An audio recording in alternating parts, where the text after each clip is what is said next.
Okay, vacuum test 2.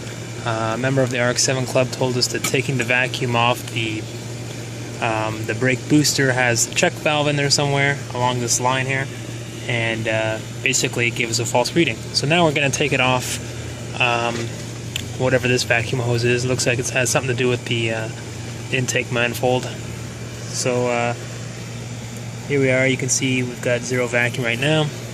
Crank it, buddy.